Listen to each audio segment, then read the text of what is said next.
മകൻ ചെന്നു. ദുഃഖങ്ങളെല്ലാം ആ കുഴക്കിലേക്ക് ഇങ്ങനെ വഴിമറിഞ്ഞ പേടകം ഒരാളിന്റെ കയ്യിൽ കിട്ടി. ഹസ്തനപുരിയിലെ സുഹൃതനായ അധിരഥന് അയാളത് ഭാര്യയായ രാധയെ ഏൽപ്പിച്ചു. മക്കളില്ലാതിരുന്ന ആ ദമ്പതികൾ ആ കുഞ്ഞിനെ ഓമനിച്ചു വളർത്തി. അവന് വസുക്ഷണൻ എന്ന പേര്.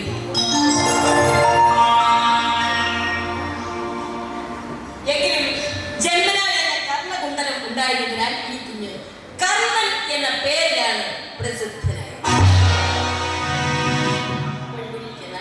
വിശേഷിച്ച് സ്ത്രീജനങ്ങളിൽ ഭൂരിപക്ഷം പേരും കുട്ടിയെ കുറ്റപ്പെടുത്തുന്നു. എന്നാലും വല്ലാത്ത മനസ്സ്.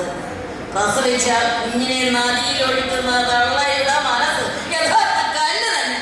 എന്ത് കുട്ടിയെ പഴിക്കുന്നവരും കാണും, അല്ല മറിച്ച് ചിന്തിക്കുന്നവരും കാണും. നമ്മുടെ നാട്ടിൽ ഏതൊരു കാര്യത്തിലും രണ്ടഭിപ്രായക്കാരാണ്. ഇപ്പോൾ ഇവിടെ നമ്മൾ കണ്ടത് പരിസ്ഥിതിയുടെ പ്രേരണയാണ്, സാഹചര്യത്തിന്റെ സമാധാനം. ഇന്നും എത്രയോ അമ്മമാരാണ് കുഞ്ഞുങ്ങൾ ഉപേക്ഷിക്കുന്നത്. അത് നദികളിൽ മാത്രമല്ല, പട്ടണത്തിലെ ഓടയിൽ, കടത്തിന്റെ, റെയിൽവേ സ്റ്റേഷനിൽ, കുറ്റിക്കാടുകളിൽ, അങ്ങനെ എവിടെയൊക്കെയാണ് കുഞ്ഞുങ്ങൾ ഉപേക്ഷിക്കുന്നത്. അതുപോലെ തന്നെ ഹിന്ദു പുരാണങ്ങളിൽ മാത്രമാണോ അമ്മ കുഞ്ഞിനെ നദിയിലൊഴുക്കിയത്? അല്ല, ഇസ്ലാം ചരിത്രത്തിലുണ്ട് അങ്ങനെ ഒരു സംഭവം. പഴയ നിയമം എന്നറിയപ്പെടുന്ന തൗറാത്ത് ദൈവത്തിന് ലഭ്യമായി മൂസ എന്ന പ്രവാചകനാണ്. അദ്ദേഹത്തിന് കുട്ടിക്കാലത്ത് പ്രസവിച്ച തള്ളതാണ് നദിയിൽ ഒഴുക്കിയുണ്ട്. അതുപോലെ തന്നെ ബൈബിൾ മോശ എന്ന പ്രവാചകനും നദിയിൽ ഒഴുക്കപ്പെട്ട കുട്ടിയാണ്. പക്ഷേ ഇങ്ങനെ ഒഴുക്കപ്പെട്ട ആ കുട്ടികളൊക്കെ തന്നെ വളർന്നു വന്നപ്പോൾ ലോകം അറിയപ്പെടുന്ന ഉന്നത വ്യക്തികളായി മാറി എന്നുള്ളതാണ്. ഇതും കേട്ടുകൊണ്ട് എന്റെ മുൻ സഹോദരിമാരെ, നിങ്ങളാരും കൊച്ചുങ്ങളെ നദിയിലോട്ട് ഒഴുക്കിക്കളയട്ടെ. നമുക്കറിയാം വെള്ളം കുടിച്ച് അതിൻ്റെയൊക്കെ ഊപ്പാട് നോക്കുമ്പോൾ അല്ല നാളുകൾ കടന്നു പോവുകയാണ്. നാളുകൾ കടന്നു പോകുമ്പോൾ കുട്ടി കൂടുതൽ കൂടുതൽ സുന്ദരിയായിക്കൊണ്ടേയിരിക്കും. അല്ല, പെണ്ണിനെ കാണുമ്പോഴൊക്കെ വളർത്തച്ഛനായ കുഞ്ഞിനെ പോലെ ഒരൊറ്റ ചിന്ത മാത്രമാണ്, പെണ്ണിന്റെ കല്യാണത്തിന്. പെണ്ണിനെ ഒരുത്തന്റെ കൂടെ പറഞ്ഞയക്കേണ്ട കാലഘട്ടം. ഈ ഒരു കാലത്ത് കുന്തി ഭോജനം തന്നെ ഏത് പിതാവായാലും പെൺമക്കൾ പ്രായമായി കഴിഞ്ഞാൽ പിന്നെ ചിന്ത തന്നെ ചിന്ത. കാരണം പിന്നെ അവർക്ക് ഉറക്കം വരുന്നില്ല. എന്താ കാര്യം? സ്ത്രീധനം. ഇപ്പൊ ഒരു ചെറുപ്പക്കാരൻ്റെ കടത്തന്നെ കിടന്ന് ഉറങ്ങുവാൻ നമ്മൾ അങ്ങോട്ട് വിളിച്ചോ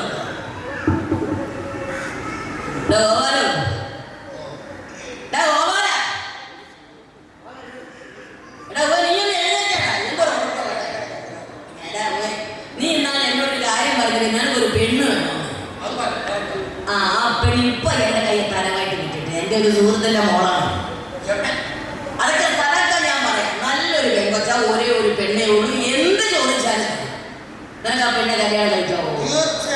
കല്യാണം കഴിക്കാതെ എന്നാലും അവര് വിദ്യാഭ്യാസമൊക്കെ ഉണ്ട്, എന്നോട് കുറെ കാര്യങ്ങളൊക്കെ പറഞ്ഞിട്ടുണ്ട്.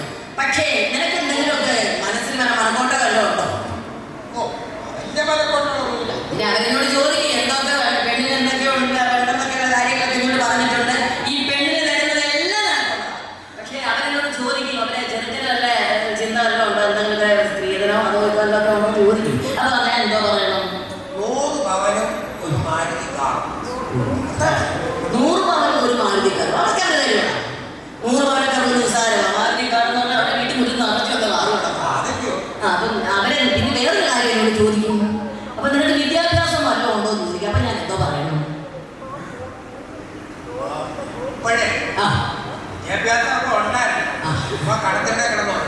അത് ശരി, കടത്തന്നെ കിടന്നുറങ്ങും. ഗൾഫിലല്ലോ കടത്തിണ്ണ? ഗൾഫിലെ വല്ലതാണോ കടത്തിണ്ണ? അങ്ങനെ ചോദിക്കുമ്പോൾ ഞാൻ പറയണ്ടേ കടത്തിണ്ണ എവിടാന്ന് പറയണം?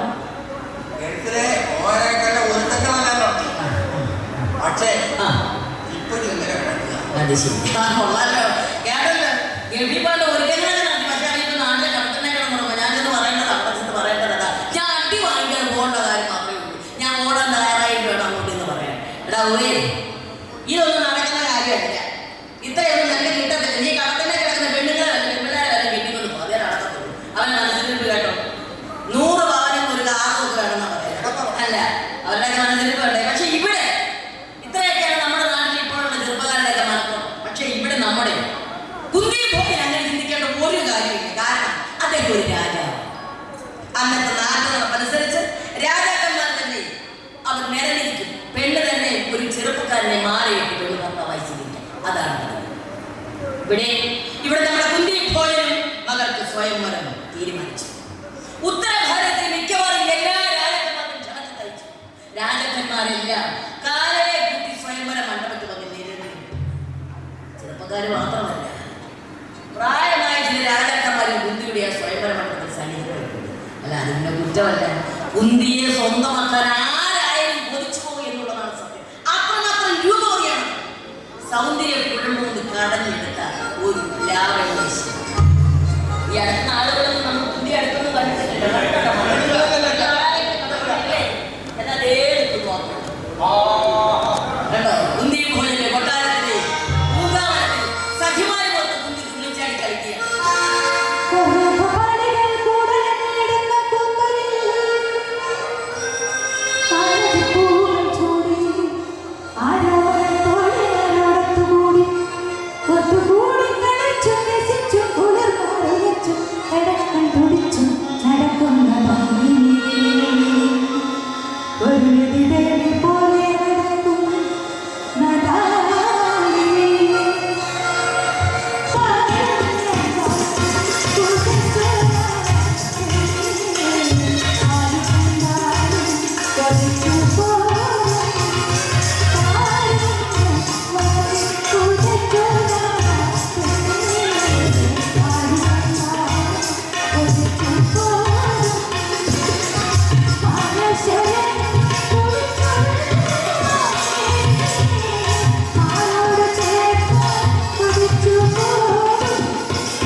ഉത്തര ഭാരതത്തിലെ മിക്കവാറും എല്ലാ രാജാക്കന്മാരും കുന്തിയുടെ ആ സ്വയംവര മണ്ഡപത്തിൽ സന്നിഹിതരായിരുന്നു. ആ ഗംഭീര രാജമണ്ഡപത്തിൽ വെച്ച് കുന്തി സുമുഖരായ ഒരു ചെറുപ്പക്കാരുടെ കഴുത്തിൽ വർണ്ണമാക്കി.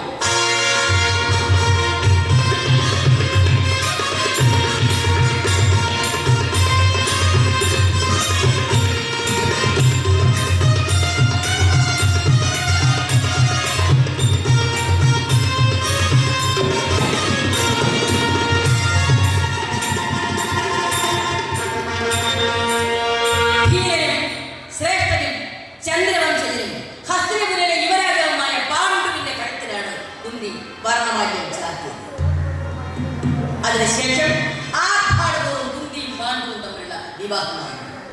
രാജകീയമായ പ്രൗഢിയോടും ആഡംബരപൂർണ്ണമായ സന്നാഹങ്ങളോടും കൂടി അവർ ഹസ്തിനപുരിയിലേക്ക് യാത്ര.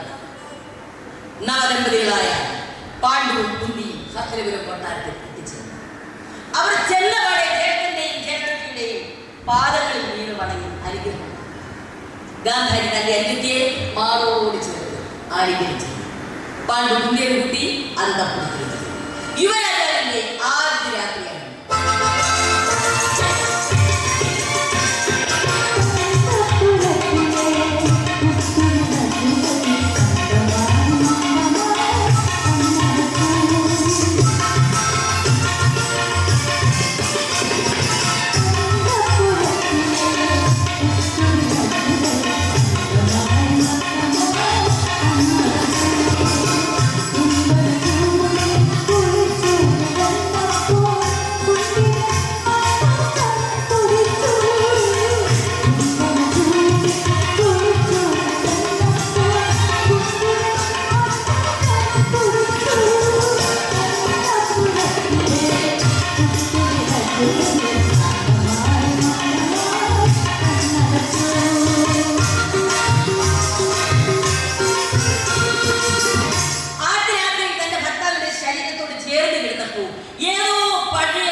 അന്ന് രാത്രി അവൾ ഭർത്താവിനോട് ചോദിച്ചു, എന്തിനാ അങ്ങയുടെ ജ്യേഷ്ഠത്തി അമ്മ തുണി കൊണ്ട് ഇങ്ങനെ കണ്ണു മൂടിക്കെട്ടിയിരിക്കുന്നത്? പാട്ട് പറഞ്ഞു, ഇന്നേവരെ ലോകത്ത് മറ്റൊരു സ്ത്രീയും ചെയ്യാത്ത കാര്യമാണ് അവർ ചെയ്തത്. സ്വന്തം ഭർത്താവ് അന്ധനായതുകൊണ്ട് ജീവിതകാലം അത്രയും താനും അന്ധയായിരിക്കും എന്ന് പ്രതിജ്ഞ എടുത്തുകൊണ്ടാണ് അവർ ആ കണ്ണു മൂടിക്കിട്ടിയിരിക്കുന്നത്.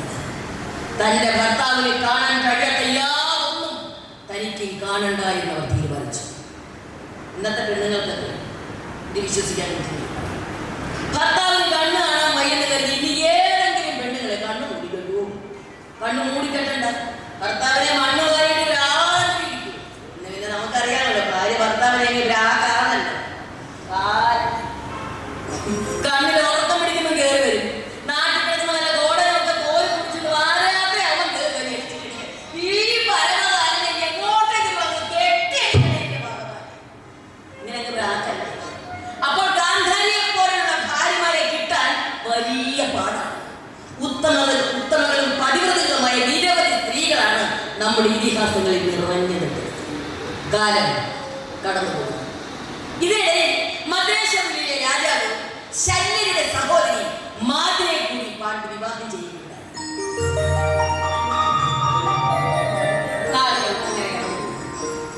കുറച്ചു നാളുകൾ കഴിഞ്ഞപ്പോൾ പാണ്ഡു ദിഗ്വിജയത്തിൽ പുറപ്പെട്ടു. ഉത്തരഭാരതത്തിലെ ഒട്ടുമിക്ക രാജാക്കന്മാരും പാണ്ഡുവിനോട് തോൽക്കുകയുണ്ടായി. അവർ പാണ്ഡുവിന്റെ സാമന്തന്മാരാണ്. താൻ യുദ്ധം ചെയ്ത് നേടിയ ധനമല്ല മറ്റുള്ളവർക്ക് ദാനം ചെയ്തിട്ട് കുന്തിയും മാതിരിയും കൊണ്ട് പാണ്ഡു മഹാരാജാവ് വനാന്തരങ്ങളിലേക്ക് വിശ്രമം കൊടുത്തു.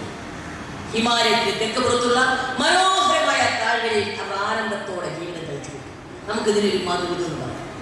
നമ്മുടെ നാട്ടിലെ കല്യാണം കഴിഞ്ഞ ആദ്യം ഉണ്ടാകുന്നതാണ് മധുവിധം. പക്ഷെ ഇവിടെ പാണ്ഡുവിനെ സംബന്ധിക്കുമ്പോൾ അദ്ദേഹത്തിന് മധുവിധത്തിനായിരുന്നില്ല സമയം. യുദ്ധം ചെയ്ത് ദേശങ്ങൾ വെട്ടിപ്പിടിച്ച് സ്വന്തം രാജ്യം വിശാലമാക്കിയായിരുന്നു പാണ്ഡു ആദ്യമായി ചെയ്തത്. അതുകൊണ്ടാണ് ഈ മധുവിധമൊക്കെ നീണ്ടുപോയത്. നീണ്ടുപോയെങ്കിൽ കാര്യമായി ആഘോഷിക്കാൻ തന്നെയാണ്. അതുകൊണ്ടാണല്ലോ അദ്ദേഹം രണ്ടു പെണ്ണുങ്ങളോട് കൊണ്ടുപോയിരിക്കുന്നത്. നമ്മുടെ പാണ്ഡു അതിനു വേണ്ടി അത്യധികം മനോഹരമായ ഒരു സ്ഥലം തന്നെയാണ് തെരഞ്ഞെടുത്തത്.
എനിക്ക് ദാമ്പത്യ ജീവിതം ഞാൻ സന്യാസിയാകാൻ തീരുമാനിച്ചു. നിങ്ങളെയും മറ്റു ബന്ധുക്കളെയും എല്ലാം ഞാൻ വേർതിരിക്കുന്നു. നിങ്ങൾ രണ്ടുപേരും ചെറുപ്പം. നിങ്ങൾ ഹസ്തപുരയിലേക്ക് മടങ്ങി അവിടെ ചെന്ന് എൻ്റെ അമ്മയെ ശുശ്രൂഷിക്കും. പാണ്ഡുവിനോടും വിതുരനോടും ഹസ്തനപുരിയിലെ മറ്റെല്ലാവരോടും ഈ വിവരം പറയുക. ഇത് കേട്ട് കുന്തിയും മാതിരിയും പൊട്ടിക്കരഞ്ഞു.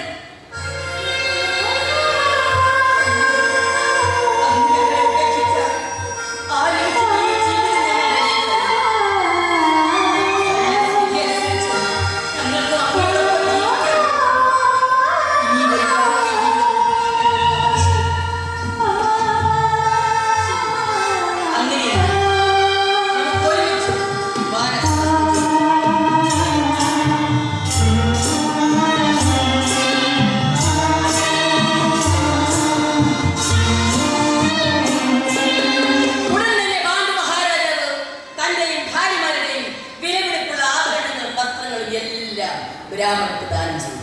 എന്നിട്ട് കുന്തിയും മാതയും ഇട്ട് വനാന്തരങ്ങളിലേക്ക് യാത്ര.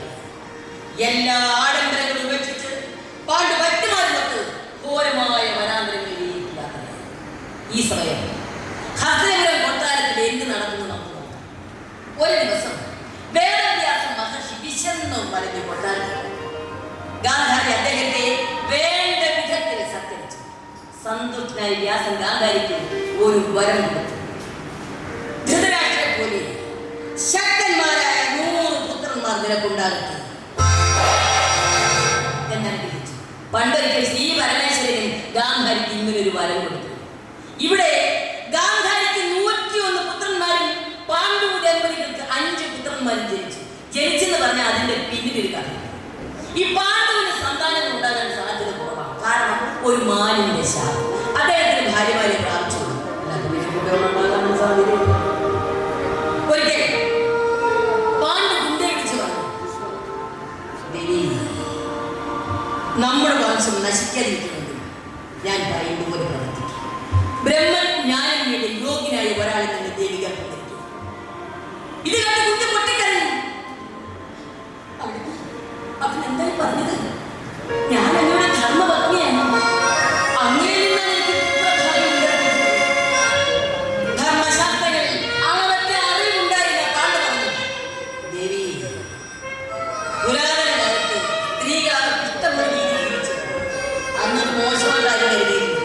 പിന്നീട് ഉദ്ദാലക മഹർഷിയുടെ പുത്രനായ ശ്വേതകേതുവാണ് സ്ത്രീകൾക്ക് പറ്റി നിയന്ത്രണം ഏർപ്പെടുന്നത്.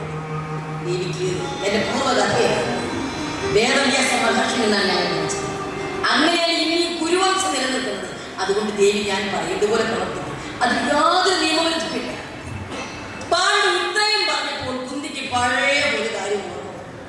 ചെറുപ്പകാലത്ത് ദുർവാസാവ് മഹർഷി തനിക്ക് ഉപദേശിച്ച മന്ത്രത്തെക്കുറിച്ച് കുന്തി പാണ്ഡുവിനോട് പറഞ്ഞു. പക്ഷേ അവിടെയും ഒരു കാര്യം കുന്തി മറച്ചു വെച്ചു. കല്യാണത്തിന് മുൻപ് താനൊന്ന് പ്രസവിച്ചതാണെന്നുള്ള സത്യം കുന്തി മറച്ചു വെച്ചു. സാധാരണ പെണ്ണുങ്ങളുടെ മനസ്സിൽ രഹസ്യങ്ങളൊന്നും ഇരിക്കില്ലെന്ന് പറയും. പക്ഷെ അതൊന്നും ശരിയല്ല. എല്ലാ രഹസ്യങ്ങളും അവർ സൂക്ഷിക്കും. വിശേഷിച്ച് അവർക്കൊരു കുഴപ്പമുള്ള രഹസ്യമാണെങ്കിൽ അടിച്ചു കൊന്നാലവർ പറയുന്നില്ല. കാരണം ഈ പഠിച്ച കള്ളികളല്ലേ പെണ്ണുങ്ങൾ. അതുപോലെ ഏതൊരു രാജകുമാരിയായിരുന്നു നമ്മുടെ കുട്ടിക്ക് ഒരു പെണ്ണുകൾ. പക്ഷെ ഇതിന് നമുക്ക് കുട്ടിയെ കുറ്റപ്പെടുത്താൻ കഴിയില്ല. കാരണം കല്യാണത്തിന് മുൻപ് താനൊന്ന് പ്രസവിച്ചതാണ് ഏതെങ്കിലും പെണ്ണിന് ഭർത്താവ് പറയുന്നത്. അല്ല, ലോകത്ത് ഏതെങ്കിലും പെണ്ണുകൾ പറഞ്ഞു. അഥവാ പറഞ്ഞാൽ ഈ ഭർത്താവ് എന്ന് പറയുന്ന പരമൻ അടങ്ങിയിരിക്കും. അതാ പ്രസവിച്ച കാര്യം പറയണ്ട. കല്യാണത്തിന് മുൻപ് ഏതെങ്കിലും ഒരു ചെറുപ്പക്കാരൻ ഒരു എഴുത്തോടെന്ന് പറയുന്നത് അപ്പോഴേ ഇതിന്റെ വിഭാഗമാവുകയോ ഉടനെ ബന്ധപ്പെട്ടെന്ന് പറയും. പിന്നെ അടുത്താഴ്ചമായി കുടുംബ കലഹമായി എന്ന് വേണ്ട, പിന്നെ വലിയ ദുരിതമായി. പക്ഷെ ഇവിടെ നമ്മുടെ കുന്തിയും മാരകമായ ആ രഹസ്യം ഭർത്താവിൽ നിന്നും മറച്ചു വെച്ചു. അവൾ പറഞ്ഞു, മന്ത്രശക്തിയായ ഏത് ദേവനെ വേണമെങ്കിലും എനിക്ക് പ്രത്യക്ഷപ്പെട്ടത് പറയാം. ഞാൻ ഏത് ദേവനെ ക്ഷണിക്കേണ്ടത്? പാണ്ഡു പറഞ്ഞു, നീതിയുടെയും ധർമ്മത്തിന്റെയും പ്രതീകമായ യമധർമ്മനെ. തന്റെ കർത്തവ്യത്തിൽ നിന്നും അണുവിടെ മാറാത്ത ഒരാളാണല്ലോ യമധർമ്മൻ. അങ്ങനെ യമധർമ്മനിൽ നിന്നും കുന്തിക്ക് ഉത്കൃഷ്ട ഒരു പുത്രൻ ജനിച്ചു. അപ്പോൾ ആകാശത്തിൽ നിന്നും അശരീരുണ്ട്. പാണ്ഡുവിന്റെ ഈ ആദ്യപുത്രൻ യുധിഷ്ഠിരൻ എന്നറിയപ്പെടും. അനന്തരമായ ധർമ്മനിഷ്ഠ കൊണ്ട് ഇവൻ 3 ലോകങ്ങളിലെയും കീർത്തിമാനാണ്. പിന്നീട് വായു ഭഗവാനിൽ നിന്നും കുന്തിക്ക് ഒരു പുത്രൻ ജനിച്ചു, ഭീമൻ. മൂന്നാമതായി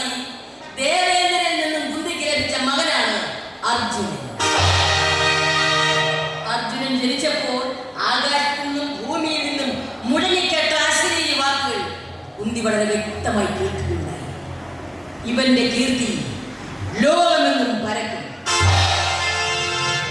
ഇവൻ പരാക്രമത്തിൽ ശിവനും വിഷ്ണുവിനും പരശുരാമനും തുല്യനായിത്തീരും. ഇവന്റെ ശക്തിയാൽ ഒരിക്കൽ കാണ്ഡവവനം കത്തിയെരിയും. പരമശിവനിൽ നിന്ന് ഇവൻ പാശുപതാസ്ത്രം നേടും. ദേവന്മാരുടെ ശത്രുവായ നിവാത കവചരെ ഇവൻ നശിപ്പിക്കും. സമസ്ത ദിവ്യാസ്ത്രങ്ങൾ സമ്പാദിച്ച് ഇവൻ കുരുവംശത്തിന്റെ യശസ് വീണ്ടെടുക്കും. ഈ അശരീരിക്ക് പുറമെ ആകാശമെന്നും ദേവഗണങ്ങൾ നിറഞ്ഞു. അവർ കുന്തി പുത്രന്റെ മേൽ പുഷ്പവർഷം ചെയ്തു.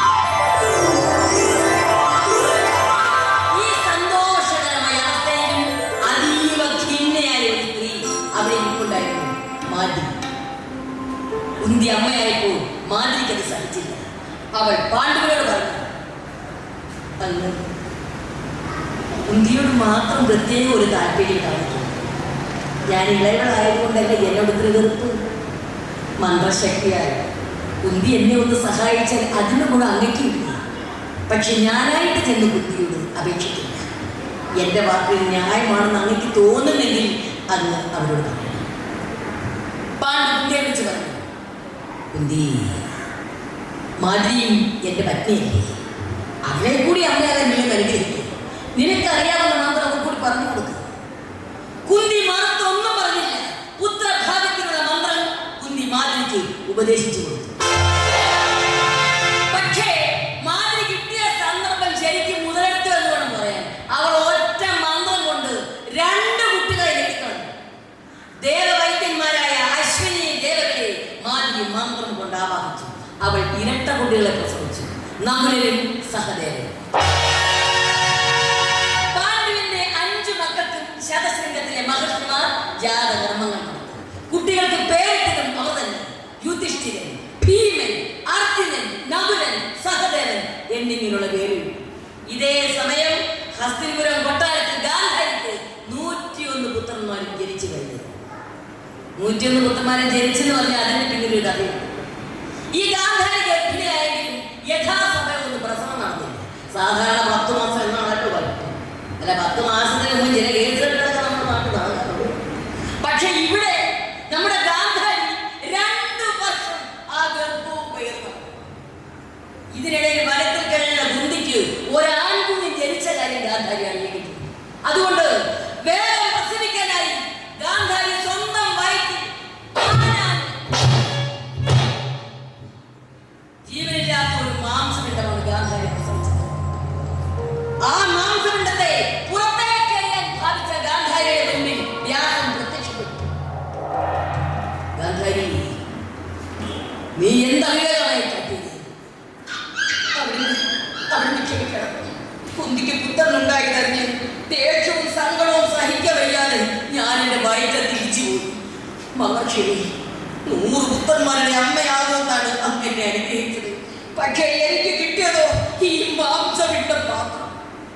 വ്യാസൻ പറഞ്ഞു, ഗാന്ധാരി, എൻ്റെ വാക്ക് ഒരിക്കലും പാടില്ല. വ്യാസൻ ഒരു രഹസ്യ മുറിയിൽ 100 നെയ്ക്കുടങ്ങൾ തയ്യാറാക്കി വെപ്പിച്ചു. മാംസകൃഷ്ണത്തെ 100ആയി ഭാഗിച്ച് ആ കുടങ്ങളിലാക്കി. അവസാനം ഒരു ചെറിയ കഷ്ണം ബാക്കി വന്നു. അപ്പോൾ ഗാന്ധാരി പറഞ്ഞു, മഹർഷി, ഈ 100 പുത്രന്മാരുടെ ഇളയവളായി ഒരു പെണ്ണിനെ കൂടി കിട്ടിയിരുന്നെങ്കിൽ ഞാൻ ഭാഗ്യവതിയായി. വ്യാസൻ ഒരു കുടം കൂടി വരുത്തിച്ചു. എന്നിട്ട് അവസാനത്തെ ആ കഷണം അതിൽ നിക്ഷേപിച്ചു. എന്നിട്ട് പറഞ്ഞു, ഗാന്ധാരി, നിന്റെ ആഗ്രഹം പോലെ ഇതൊരു പുത്രിയായിരിക്കും. ഇത്രയും പറഞ്ഞിട്ട് വ്യാസൻ തപസ്സിനായി ഹിമാലയത്തിലേക്ക് പോയി. യഥാസമയം തന്നെ ഒരു നെയ്ക്കുടത്തിൽ നിന്നും കരുണയെ പോലെ കരഞ്ഞുകൊണ്ട് ആദ്യത്തെ പുത്രൻ പിറന്നു, ദുര്യോധനൻ.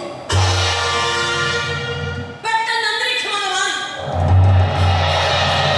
കാറ്റ് വീശി, കുറുനരികൾ ഓടിയിട്ടു, കഴുകന്മാർ കരഞ്ഞു, ആകാശത്തിന് മത്തി വർഷമുണ്ടായി. ഈ ദുശ്ശകുനങ്ങൾ കണ്ടപ്പോൾ പ്രധാനമന്ത്രിയായ വിതുരൻ ധൃതരാഷ്ട്ര മഹാരാജാവിനോട് പറഞ്ഞു, അങ്ങയുടെ ഈ മൂത്ത പുത്രൻ ദുര്യോധനൻ ഈ നാട് പുരവ് മുടിക്കും. ഈ ദുർനിമിത്തങ്ങൾ അതിന്റെ സൂചനയാണ്. അങ്ങയുടെ ഈ വംശം രക്ഷിക്കണമെങ്കിൽ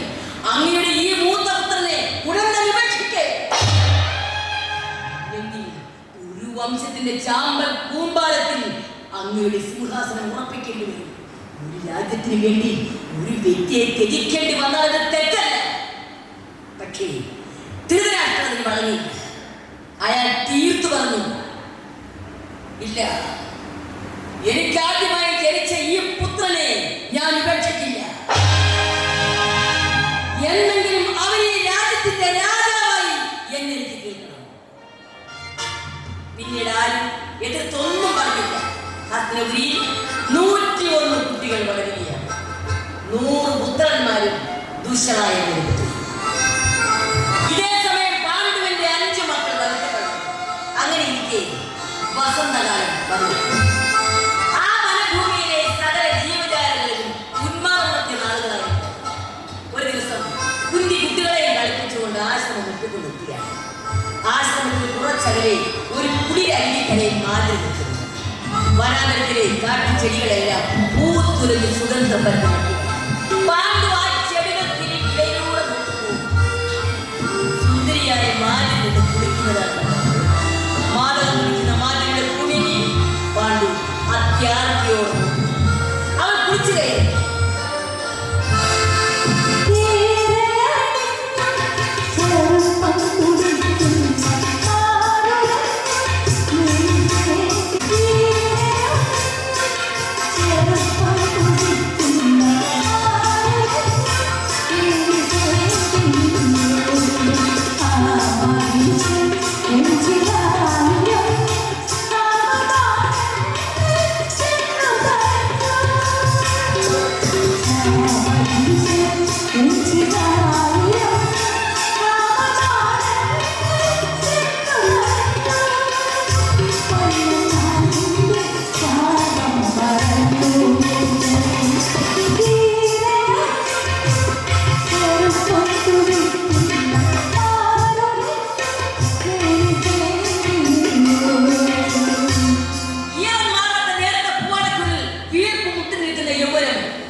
പരിസരം മറന്നെത്തുന്ന പാണ്ഡു സുന്ദരിയായ മാതയുടെ കൈകളിൽ കടമെത്തിച്ചു.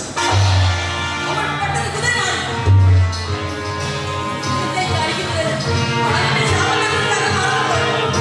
പക്ഷേ പാണ്ഡു ആരുടെ ശാപത്തെക്കുറിച്ച് ഓർക്കുന്ന നിലയിലായിരുന്നു. അണപൊട്ടി ഒഴുകുന്ന വികാരങ്ങൾ അതുകൊണ്ട് സുന്ദരിയായ മാതയുടെ അഭിമുഖമായി ശരീരത്തെ ആകർഷണമായിരുന്നു അദ്ദേഹം. അതുകൊണ്ട് മറ്റൊന്നിനെക്കുറിച്ചും ചിന്തിക്കാൻ പാണ്ഡുവിന് കഴിയുമായിരിക്കും. അദ്ദേഹം വീണ്ടും വീണ്ടും മാതൃയുടെ അപേക്ഷിച്ചു.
അന്നാ കലമൻ പിടഞ്ഞതുപോലെ പാണ്ഡവും മാതൃയുടെ മടിയിൽ കിടന്ന് പിടഞ്ഞ് മരിച്ചു.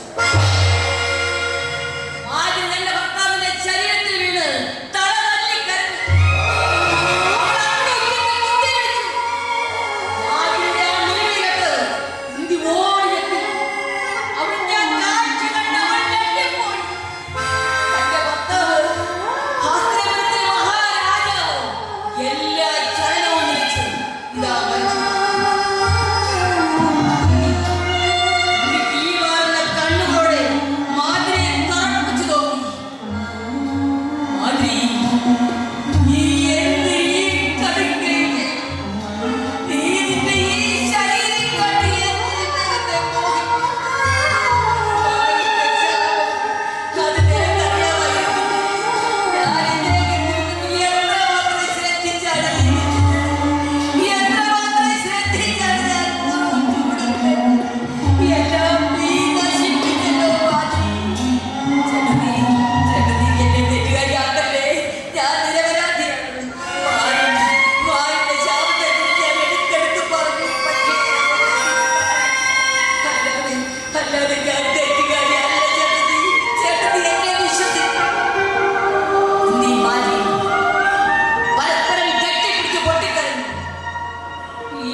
എത്തിച്ചേരും. വേണ്ട വേണ്ട മാതിരി പറഞ്ഞു. എനിക്കിനി ജീവിക്കണ്ട. ഇദ്ദേഹത്തിൻ്റെ ഈ ജീവിതം അതെനിക്ക് സങ്കല്പിക്കാൻ പോലും കഴിയില്ല. അതുകൊണ്ട് ഞാൻ ഇദ്ദേഹത്തോടൊപ്പം മരിക്കാൻ പോവുകയാണ്. പെട്ടെന്ന് മാതിരി പറഞ്ഞു. പാടില്ല ചേട്ടത്തി, പാടില്ല. എന്റെ ഈ ശരീരത്തിനടുത്ത് ഇദ്ദേഹത്തിന് മരണത്തിന് കാരണം ഞാനാണ്. അതുകൊണ്ട് ഇദ്ദേഹത്തിന്റെ ചിലയിൽ ഞാനാണ് ചാടി മരിക്കേണ്ടത്. ചേട്ടത്തെ ഞാൻ അനുവദിക്കണം. മാത്രമല്ല ഞാനാണ് ജീവിച്ചിരിക്കുന്നതെങ്കിൽ ഈ 5 മക്കളെയും ഒന്നുപോലെ സ്നേഹിച്ച് വളർത്താൻ എനിക്ക് കഴിഞ്ഞിട്ട് വരില്ല. അതുകൊണ്ട് ഞാൻ ഇദ്ദേഹത്തോടൊപ്പം മരിക്കുന്നു. ഒടുവിൽ മാതൃയുടെ വാസ്തവം നടന്നു. പാണ്ഡുവിന്റെ ചിരയിൽ ചാടി സുന്ദരിയായ മാതൃ ആത്മഹത്യ ചെയ്തു. കുന്തി മക്കളും തനിച്ചായി. ആ ആശ്രമമുറ്റത്ത് കെട്ടടിയ ചിതക്കരിയിൽ 5 മക്കളെയും കെട്ടിപ്പിടിച്ച് പൊട്ടിക്കരയുന്നു കുന്തി. ഇനിയും എന്തു ചെയ്യണമെന്നോ എങ്ങോട്ട് പോകണമെന്നോ ലക്ഷ്യമില്ലാതെ ഹസ്തഗിരിയിലെ മഹാറാണി ആശ്രമത്തവളെ പോലെ ഇരുന്നു കരയുന്നു.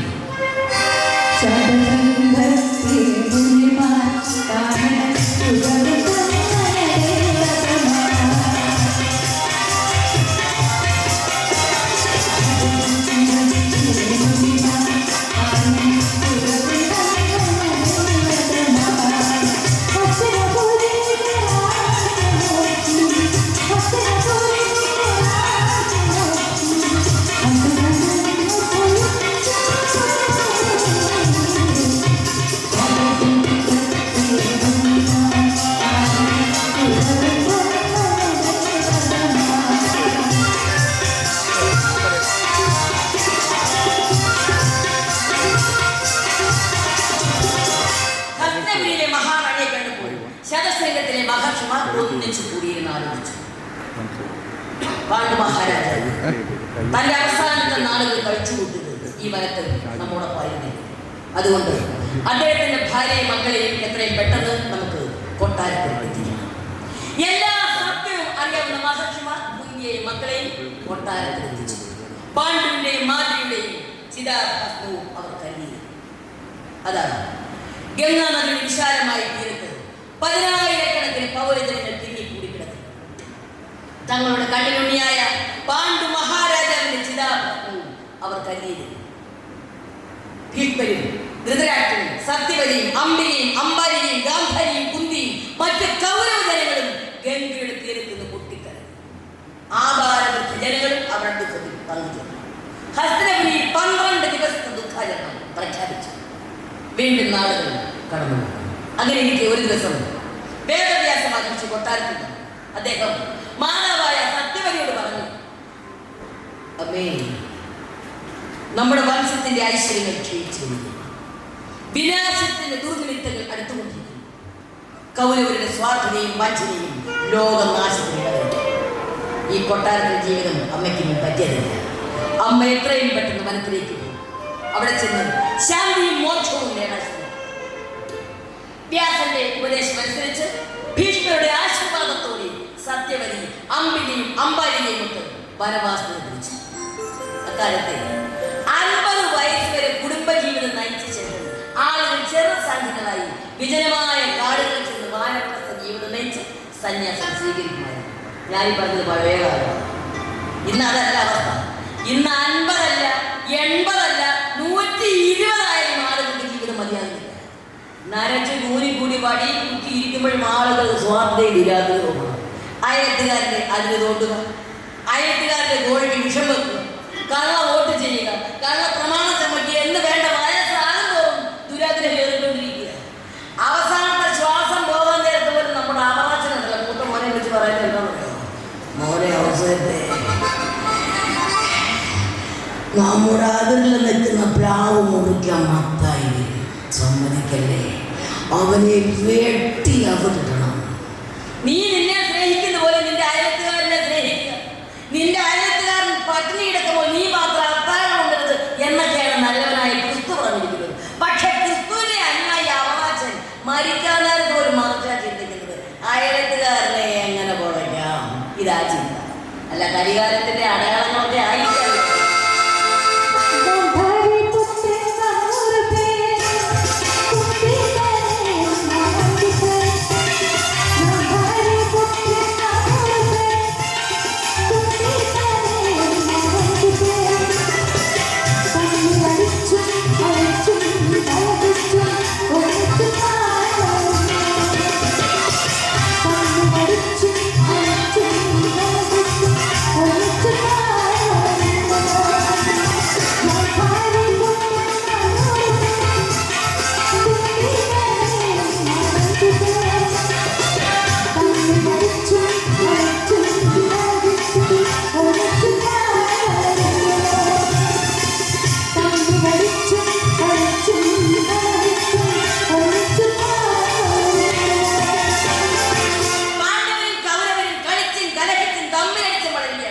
എല്ലാ കാര്യത്തിലും ഒന്നാമൻ ഭീമനായിരുന്നു.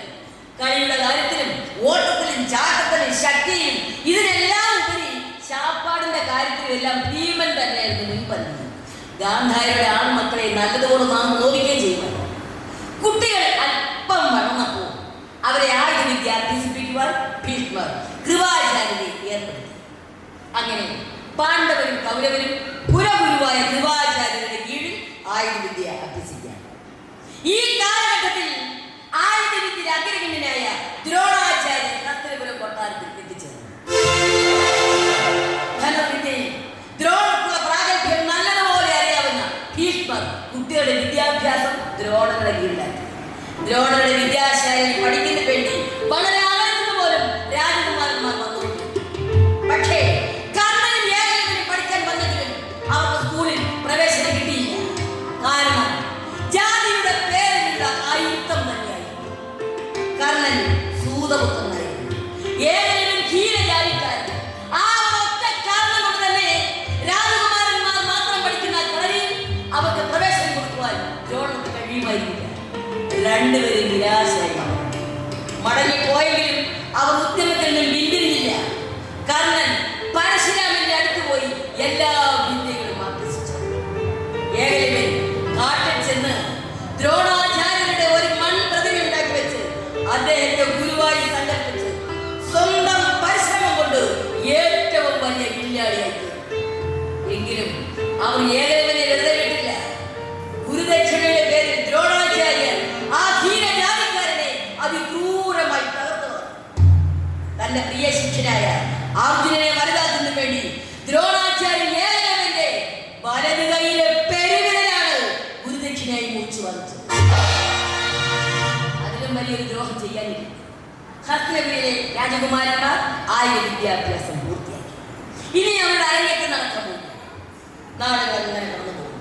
നാളുകൾ കടന്നു പോകുമ്പോൾ ദുര്യോധനന് ഭീമനോടുള്ള പകയും വിദ്വേഷവും വർദ്ധിച്ചുകൊണ്ട് ഭീമനെ അപകടപ്പെടുത്താൻ പല ചതിപ്രയോഗങ്ങളും ദുര്യോധനൻ നടത്തി. എന്റെ അച്ഛനായിരുന്നു മൂത്തത്. എന്നിട്ടും രാജ്യഭരണം കിട്ടിയത് ഇളയവനായ പാണ്ഡുവിന്. ഇനിയിപ്പോൾ പാണ്ഡുവിന്റെ മൂത്ത മകൻ രാജാവാണ്. അങ്ങനെ ഈ ഭാരത ഭൂഖണ്ഡത്തിൽ ഒരു വംശാധിപത്യത്തിന്റെ പേര് നീക്കി വന്നു. ഇനിയുള്ള കാലമെല്ലാം ഞങ്ങൾ കൗരവന്മാർ വെറും തെണ്ടുകളെ പോലെ മറ്റുള്ളവരെ ആശ്രയിച്ച് കഴിയേണ്ടി വരും. ഇല്ല, അത് അനുവദിക്കാൻ പാടില്ല. ഏത് മാർഗം ഉപയോഗിച്ചും പാണ്ഡവരെ വേരോട് നശിപ്പിക്കുക. എല്ലാവരും ഒരേ തീരുമാനത്തിലെത്തി. അങ്ങനെ ഇരിക്കെ വാരണാവതത്തിൽ ഉത്സവകാലം.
പശുപതി ക്ഷേത്രമുണ്ട്. അവിടുത്തെ ഉത്സവം നടക്കുന്നത് വളരെ ആഘോഷത്തോടെ നടക്കുന്ന ഒരു ഉത്സവമാണ്.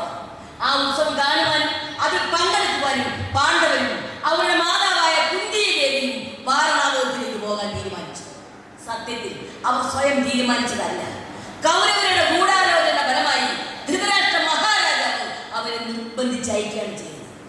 പാണ്ഡവർ വാരണാവതത്തിൽ എത്തുന്നതിന് മുമ്പ് തന്നെ മറ്റൊരാളെ ദുര്യോധനൻ അവിടേക്ക് അയച്ചു. ദുര്യോധനന്റെ മന്ത്രിയും വിശ്വസ്തനുമായ പുരോചനൻ എന്ന തന്ത്രശാലിയെ അവിടേക്ക് അയച്ചു. പോകുന്നതിന് മുൻപ് ദുര്യോധനൻ പറഞ്ഞു, താങ്കൾ വാരണാവതത്തിൽ ചെന്ന് പാണ്ഡവർക്ക് താമസിക്കാൻ അതിമനോഹരമായ ഒരരക്കില്ലം പണിതുയർത്തണം.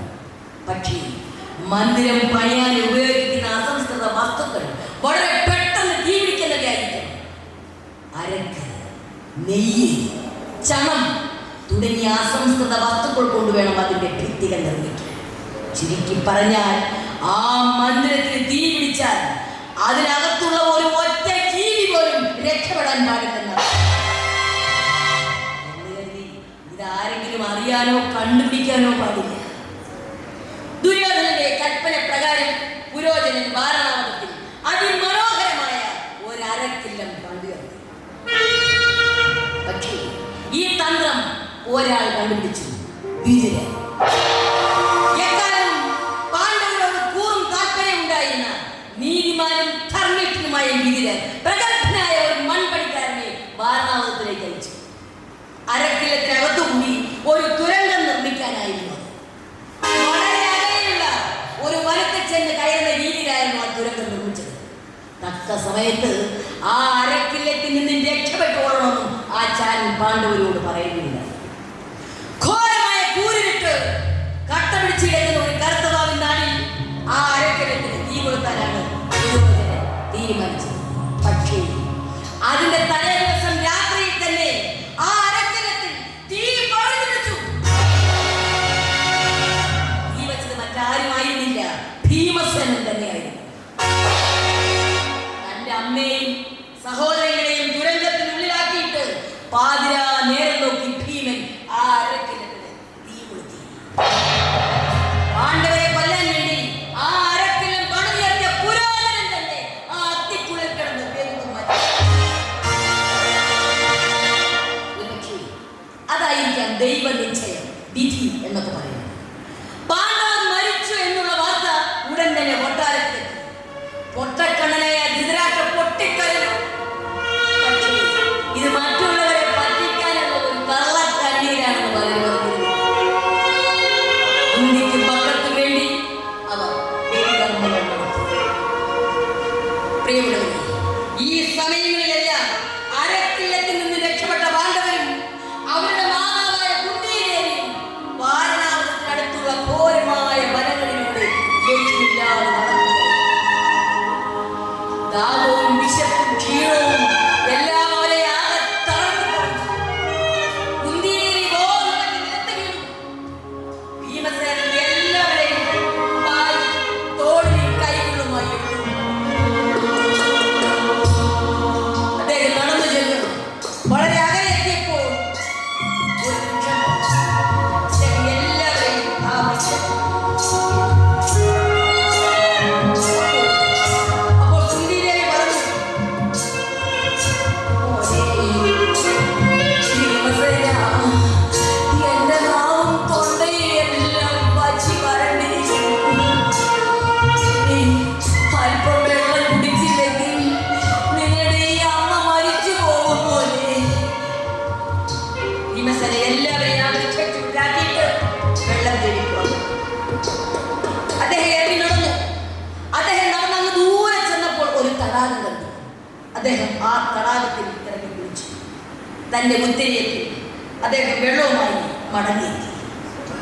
മടങ്ങി മരച്ചുവട്ടിലെത്തിയപ്പോൾ തന്റെ അമ്മയും സഹോദരനും വാടി തളർന്നു കിടന്നു. തന്റെ അമ്മയെ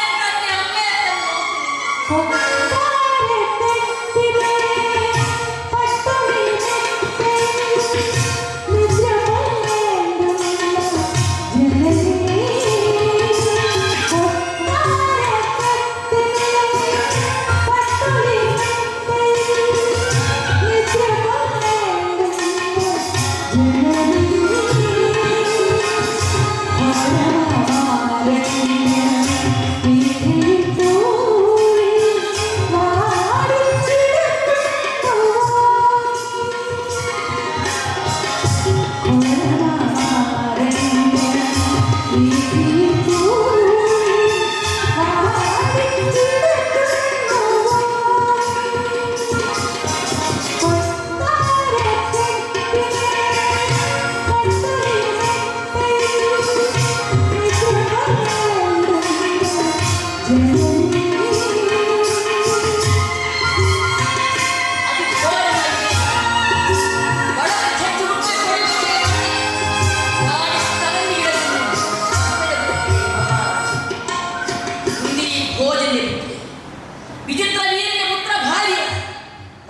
മണ്ണിൽ വിശന്നു പൊരിഞ്ഞു കിടക്കും.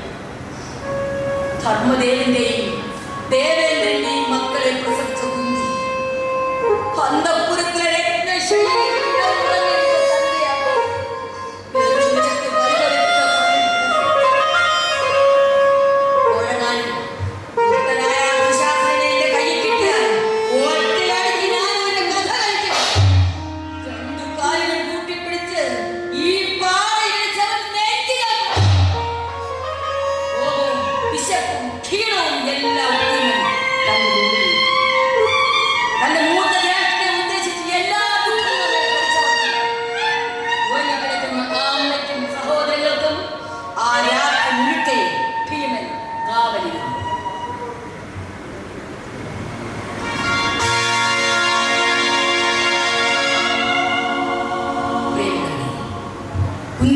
ജീവിതത്തിലെ ചില പ്രധാന ഘട്ടങ്ങളാണ് നമ്മുടെ ഈ കഥയ്ക്ക് ആ ഭാഗം. ഇവിടെയാണ് നമ്മൾ ഇന്റർവ്യൂ കൊടുക്കാനിട്ടിരുന്നത്. അപ്പൊ ഇവിടെ ഇന്റർവ്യൂ ഇല്ലാതെ കഥ പോവുകയാണ്. അതിനു മുൻപ് എന്നോടൊപ്പം നിൽക്കുന്ന എൻ്റെ കലാകാരി ഞാൻ നിങ്ങൾക്ക് വേണ്ടി പരിചയപ്പെടുത്തും.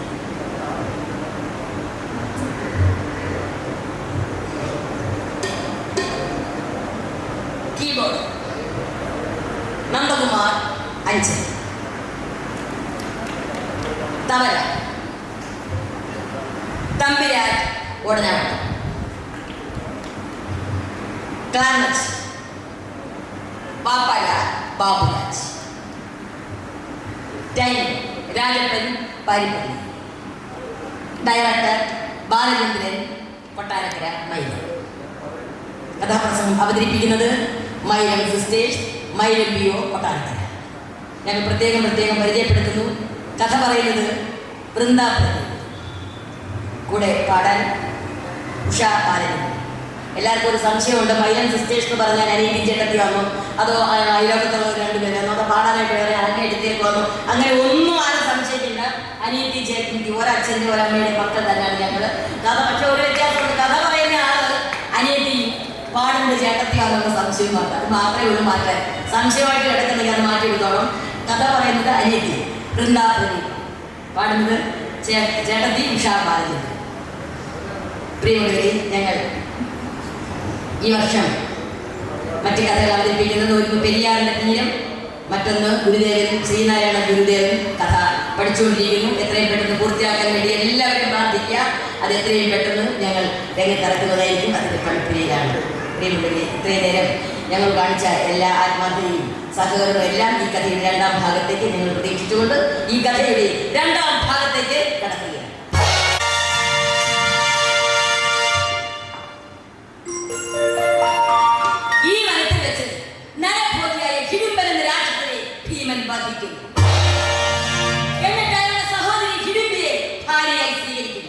അതിനൊരു പുത്രൻ ജനിക്കുന്നു, ഘടോത്കചൻ. വീണ്ടും കുന്തിയും മക്കളും ഏകചക്ര എന്ന ബ്രാഹ്മണ ഗ്രാമത്തിൽ എത്തിച്ചേരുന്നു. അതിന്റെ ചുറ്റുവട്ടത്ത് കഴിയുന്ന ബലൻ എന്ന രാക്ഷസനെ ഭീമൻ വധിച്ചു. ഭിക്ഷാടകരായി ചുറ്റിക്കിടക്കുന്ന പാണ്ഡവർ ഒരു ദിവസം പാഞ്ചാല രാജാവിന്റെ കൊട്ടാരത്തിൽ എത്തിച്ചേരുന്നു. അവിടെ നടക്കുന്ന സ്വയംവര മത്സരത്തിൽ വിജയിക്കുന്ന പാർത്ഥൻ പാഞ്ചാല രാജാവിന്റെ മകൾ, അതായത് ദുര്യോധനന്റെ മകൾ ദ്രൗപദിയെ വേടിക്കുന്നു. വീണ്ടും കുന്തി മക്കൾ ഹസ്തനപുരം കൊട്ടാരം. ഹസ്തനപുരിയിൽ പിന്നെ അധികാര കസേരയ്ക്ക് വേണ്ടിയുള്ള നിലവേശം നടത്തുകയാണ്. ധർമ്മപുത്രനും ദുര്യോധനനും രാജാവാകും. അതെങ്ങനെ ശരിയാകും? ഒരു സമയത്ത് ഒരു രാജ്യത്ത് രണ്ട് രാജാക്കന്മാർ എങ്ങനെ ശരിയാകും?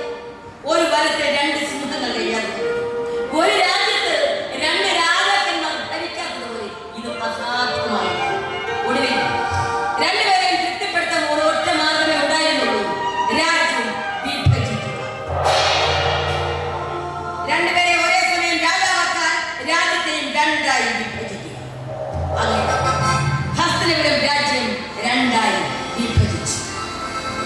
ഗംഗയുടെ തീരത്തുള്ള വിശാലമായ സ്ഥലങ്ങളും കൊട്ടാരങ്ങളും കൗരവരും, യമുനയുടെ തീരത്തെ പാറക്കൂട്ടങ്ങളും പുൽമേടുകളും കൊണ്ട് നിറഞ്ഞ ഖാണ്ഡോപ്രസ്ഥം എന്ന ഭാഗങ്ങൾ പാണ്ഡവർക്കും.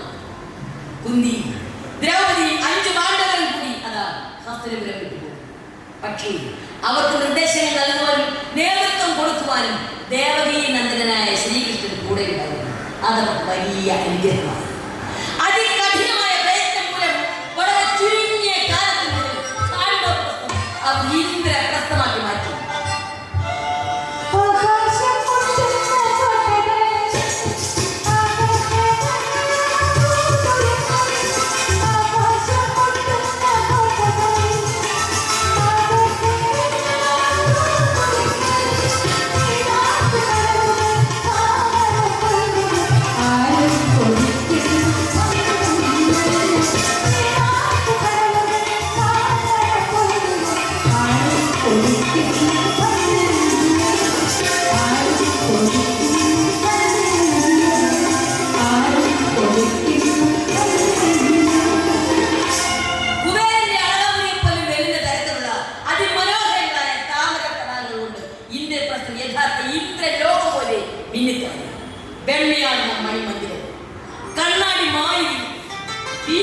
നടപ്പാതകൾ, ഉദ്യാനങ്ങൾ, നീണ്ട കുളങ്ങൾ, നീരാട്ട് കടവുകൾ എന്ന് വേണ്ട ഇന്ദ്രപ്രസ്ഥത്തിന് കിടപിടിക്കാൻ തക്കവണ്ണം ഭൂമിയിൽ മറ്റൊന്നുമില്ല എന്ന് തോന്നി. ഇങ്ങനെ എല്ലാ സൗഭാഗ്യങ്ങളും പാണ്ഡവർക്ക് ഉണ്ടാക്കി കൊടുത്തിട്ട് ശ്രീകൃഷ്ണൻ കുന്തിയുടെ യാത്രയും ചോദിച്ചു ദ്വാരകയിലേക്ക്. മാത്രമല്ല ആയെടുത്ത് മറ്റൊരു സംഭവം, മയം എന്ന പേരുള്ള ഒരാൾ മനോഹരമായ ഒരു കെട്ടിടം പണിതു. ഒരിക്കൽ ദുര്യോധനൻ അവിടെ വന്ന് നാളുകൾക്ക് മടങ്ങിപ്പോയി. അന്ന് പാഞ്ചാലി അയാളെ പരിഹസിക്കുകയും അത് ദുര്യോധനന്റെ ഹൃദയത്തിൽ ഒരിക്കലും ഉണങ്ങാത്തൊരു മുറിവായി. കർണനും ശകുനിയുമായി ദുര്യോധനൻ കൂടിയാലോചിച്ചു. എന്റെ അച്ഛനായിരുന്നു മൂത്തത്, എന്നിട്ടും രാജ്യഭരണം കിട്ടിയത് ഇളയനായ പാണ്ഡുവിനാണ്. ഇനിയിപ്പോൾ പാണ്ഡുവിന്റെ മൂത്ത മകൻ രാജാവാണ്. അങ്ങനെ ഭാരത ഭൂഖണ്ഡത്തിൽ ഒരു വംശാധിപത്യത്തിന്റെ വേരൂന്നിക്കൂടെ. ഇനി ഞങ്ങൾ വെറും തെണ്ടികളെ പോലെ മറ്റുള്ളവരെ ആശ്രയിച്ച് കഴിയുകയില്ല. ഇല്ല, അത് അനുവദിക്കാൻ പാടില്ല. ഏത് മാർഗം ഉപയോഗിച്ചും പാണ്ഡവരെ വേരോടെ നശിപ്പിക്കുക തന്നെ. എല്ലാവരും ഒരേ തീരുമാനത്തിലെത്തി.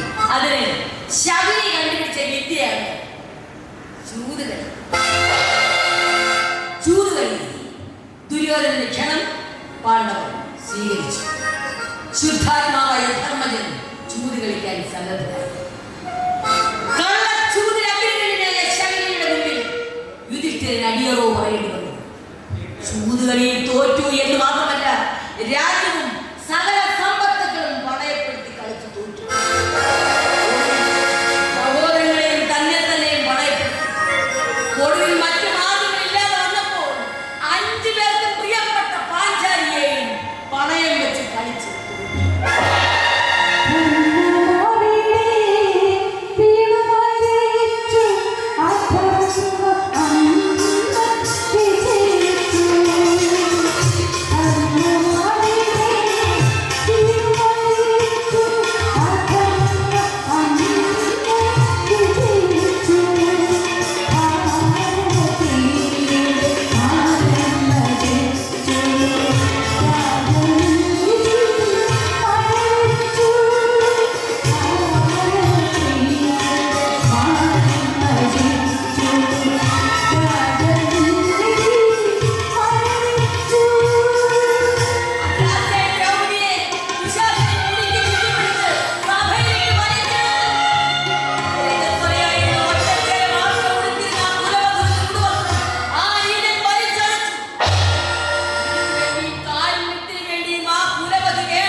എന്റെ അണ്ണൻ പാണ്ഡുവിന്റെ ധർമ്മപത്നിയല്ലേ. നിനക്കും കൂടി അവകാശപ്പെട്ടതല്ലേ ഈ കൊട്ടാരം. നിനക്ക് ഇവിടെ കഴിഞ്ഞു വേണ്ട വേണ്ട. കുഞ്ഞിനെ തറപ്പിച്ച് പറഞ്ഞു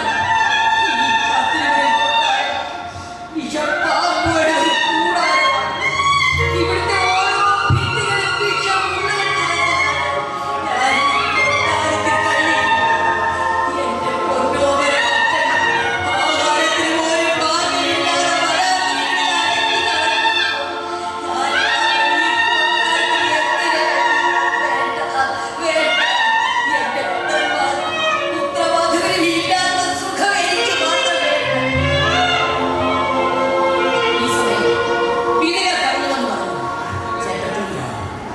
അവിടുന്ന് പാണ്ഡു മഹാരാജാവിന്റെ പട്ടമഹിഷിയാണെങ്കിലും എന്റെ ജ്യേഷ്ഠന്റെ ഭാര്യയും കൂടിയാണ്. അവിടുന്ന് ഈ കൊട്ടാരത്തിൽ കഴിയേണ്ട ഈ പാവപ്പെട്ട വിതിരനും ഇവിടെ അടുത്തൊരു ഭവനം, അത് സ്വന്തമായ ഭവനം തന്നെ ചേട്ടത്തിക്ക് അവിടെ കഴിയും. പാണ്ഡവർ കാലാവധി കഴിഞ്ഞ് മടങ്ങി വരുന്നത് വരെ ചേട്ടത്തിക്ക് എന്റെ വീട്ടിൽ കഴിയും. ധർമ്മജനം പറഞ്ഞു. അമ്മേ, ചിറ്റപ്പൻ പറയുന്നതാണ് ശരി. 13 വർഷം ഘോരമായ വനാന്തരങ്ങളിൽ അരഞ്ഞു നടക്കാനുള്ള ആരോഗ്യസ്ഥിതിയൊന്നും അമ്മയ്ക്കില്ല. അമ്മയ്ക്ക് പ്രായവും കൂടി കഴിഞ്ഞു. ഞങ്ങൾ എത്രയും നേരം കാലാവധി പൂർത്തിയാക്കിയെന്ന് അമ്മയെ കണ്ടു. അമ്മ അതുവരെ ചിറ്റപ്പൻ്റെ വീട്ടിൽ കഴിഞ്ഞു. മോനെ മോനെ ദൃഷ്ടിര നിങ്ങളുടെ ആഗ്രഹം പക്ഷേ നഗരനെ സഹദേവനെ സഹദേവൻ അവന് ഞാൻ ആഹാരം അവന്റെ കാര്യം ഞാൻ പ്രത്യേകം ശ്രദ്ധിക്കണം. അതുപോലെ തന്നെ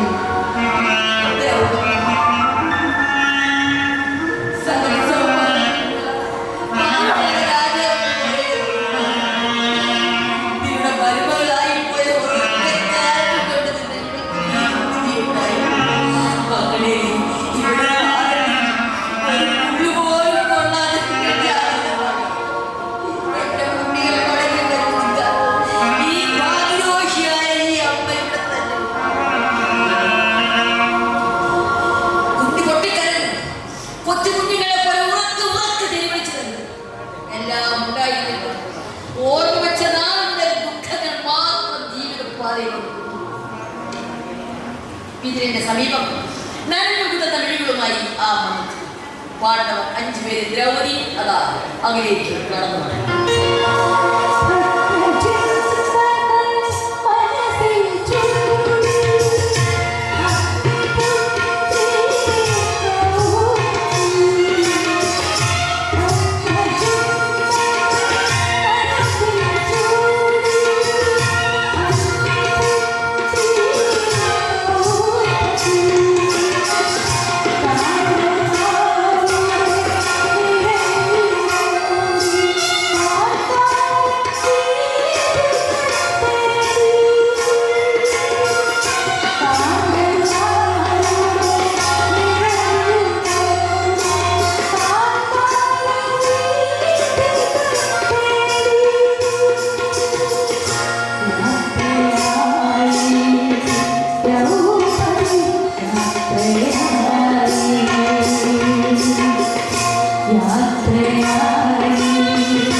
കല്യാണം കഴിഞ്ഞ പിറ്റേ ദിവസം പാണ്ഡവരും മറ്റു ബന്ധുക്കളും എല്ലാം കൂടി ചർച്ച വിളിച്ചു.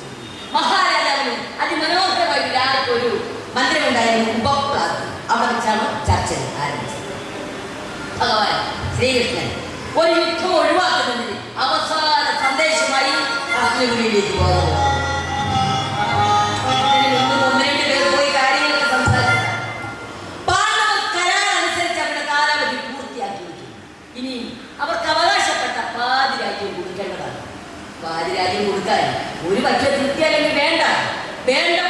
തമ്മിലുള്ള ഒരു യുദ്ധം ഒഴിവാക്കാൻ വെറും 5 ഗ്രാമങ്ങൾ തന്നാലും തൃപ്തിപ്പെട്ടുകൊള്ളാം എന്ന് ദൂതുമായി വന്ന സഞ്ജയനോട് കാണുന്നത് പറയുകയില്ല. അതിന് ദുര്യോധനൻ വളരാതെ വന്നപ്പോൾ ഒടുവിൽ കൃഷ്ണൻ തന്നെ ദൂതുമായി പോകാൻ തയ്യാറായി. കൃഷ്ണൻ യാത്രയും ചോദിച്ചുകൊണ്ട് പുറത്തേക്ക് ഇറങ്ങി. അദ്ദേഹം പുറത്തേക്ക് ഇറങ്ങുമ്പോൾ പുറത്ത് വലത് ഭാഗത്തായി നിൽക്കുന്നു ദ്രൗപദി. അഴിഞ്ഞുരുങ്ങി കിടക്കുന്ന തലമുടി ഒരു ഭാഗത്തേക്ക് ഒതുക്കിയിട്ടുകൊണ്ട് അവർ ചോദിച്ചു, കൃഷ്ണ, അങ്ങ് ഹസ്തിനപുരിയിലേക്ക് പോവുകയാണ്. യുദ്ധം ഒഴിവാക്കണമെന്ന് പറയാൻ പോവുകയായിരിക്കും. അങ്ങ് പോകുന്നതിന് മുമ്പ് എന്റെ ഈ തലമുടി ഒന്ന് കണ്ടിട്ട് വേണം പോകാൻ.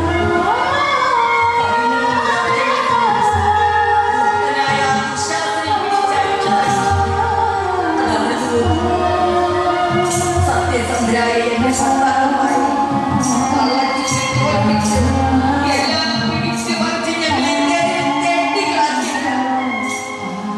പിതാമകൻ, മാമൻ, ആചാര്യന്മാരും ഗുരുക്കന്മാരും എല്ലാം തിങ്ങി നിറഞ്ഞ വലിയ സഭയിൽ എന്റെ കുടുംബത്തെ പിടിച്ചടിച്ച് അതിക്രൂരമായി എന്നെ അപഹരിച്ചു. അവർക്ക് മാപ്പ് കൊടുക്കാൻ എനിക്ക് ഭാരതത്തിലെ മറ്റേതെങ്കിലും സ്ത്രീകൾക്കോ സാധ്യമല്ല. രാധാകൃഷ്ണനായ ആരാധകന്മാരോട് എല്ലാം പറയുമ്പോൾ ഈ സാധുവിന്റെ കണ്ണീർ ചാരികളാൽ ഒരിക്കലും കണ്ടില്ലെന്ന് ഭാവിക്കുന്നു. ഇനിയെങ്കിലും എന്റെ ഈ തലമുടി ഒന്ന് വാരി കെട്ടിവെക്കാൻ വൈപ്പിധാരിയായ എന്നെ അനുവദിക്കണം. പുഞ്ചിരി തൂക്കി നിൽക്കുന്ന ആ നന്ദഗോപൻ പറഞ്ഞു, ദ്രൗപദി, നീ കരുതിനേക്കാളും കടലിൽ കൂടുതൽ കൗരവസ്ഥയിലേക്ക് കഴിയേണ്ടി വരും. യുദ്ധം ഒഴിവാക്കുന്നു കെട്ട പേടിക്കണം. ഒരു മഹായുദ്ധത്തിന്റെ എല്ലാ നിമിത്തങ്ങളും ഞാൻ മുന്നിൽ കാണുന്നുണ്ട്. യുദ്ധത്തിന് വേണ്ടുന്ന എല്ലാ ഒരുക്കങ്ങളും തയ്യാറാക്കാൻ തന്നെയാണ് ഞാൻ പാണ്ഡവരോട് പറഞ്ഞിരിക്കുന്നത്. അതിപ്പോൾ ഇവിടെ അത്യാവശ്യമായി തീർന്നതാണ്. പിന്നെ ഞാനിപ്പോൾ പോകുന്നത് എന്തിനാണെന്ന് വെച്ചാൽ നാളെ ലോകം എന്നെ പഴിക്കുന്നു. അവസാന നിമിഷത്തിൽ ഒരു യുദ്ധം ഒഴിവാക്കാൻ ഞാൻ കൂടി ശ്രമിച്ചില്ല എന്ന ഒരു ആരോപണം നാളെ ചരിത്രം എന്റെ മേൽ ഉന്നയിക്കുന്നു. ആ ഒരു പേരോഷം തീർക്കാൻ വേണ്ടി മാത്രമാണ് ദ്രൗപദി എന്റെ യാത്ര. നീ സമാധാനമായിരിക്കും, യുദ്ധം നടക്കുക തന്നെ ചെയ്യും. ഇത്രയും പറഞ്ഞിട്ട് കൃഷ്ണൻ സൗത്തിൽ വയ്ക്കുന്ന ആ തേരിലേക്ക്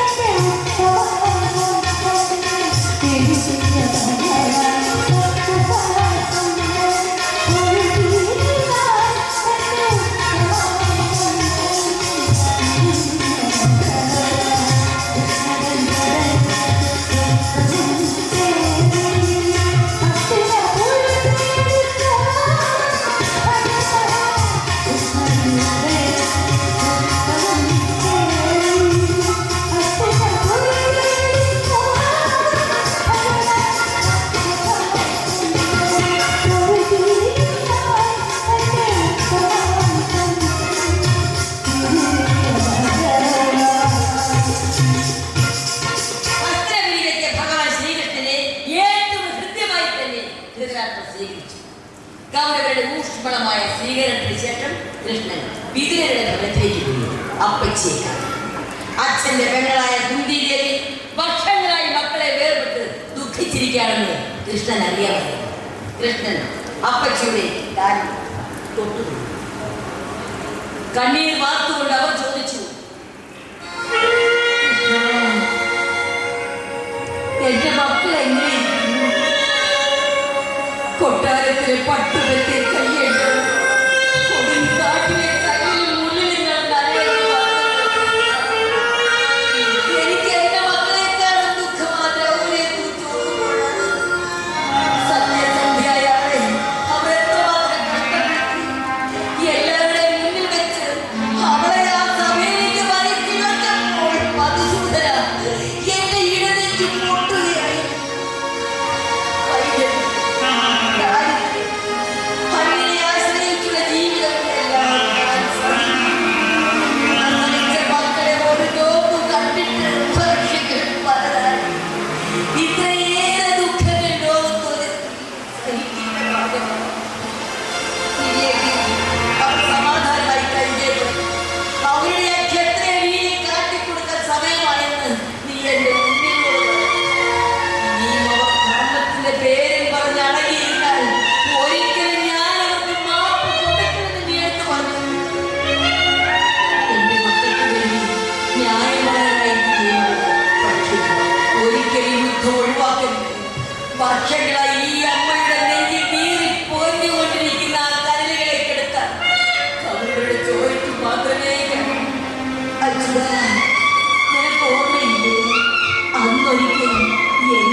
ശബ്ദം കേട്ടുകൊണ്ടിരുന്ന ചെന്താമരക്കണ്ണൻ എന്തോ ചിന്തിക്കും മട്ടിൽ അവരേക്ക് വീഴുന്നു.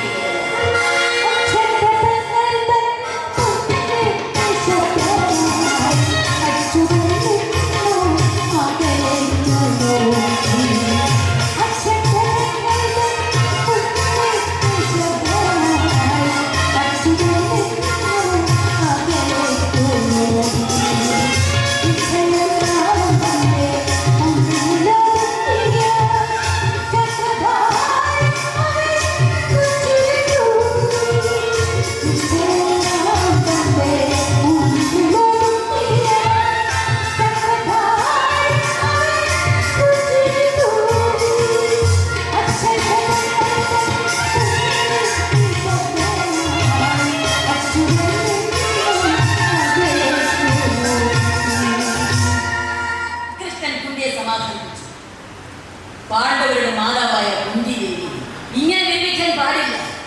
അവർ ഈ ലോകമെല്ലാം മടക്കി വാഴാൻ പിറന്നവരാണ്. അപ്പച്ചി ക്ഷമിക്കണ്ട. യുദ്ധം നടക്കരുതെന്ന് ഞാൻ വിചാരിച്ചാൽ പോലും യുദ്ധം നടക്കുക തന്നെ ചെയ്യും. കാരണം അത് വിധിയുടെ തീർപ്പാണ്. പിറ്റേ ദിവസം കൗരവസഭയിൽ പാണ്ഡവർക്ക് വേണ്ടി നീതിക്ക് വേണ്ടി കൃഷ്ണൻ വളരെ ശക്തമായി സംസാരിച്ചു. മണിക്കൂറുകളോളം നീണ്ടു നിന്നു ആ സമാധാന സംഭാഷണം. പക്ഷെ ദുര്യോധനൻ മാത്രം വഴങ്ങിയില്ല.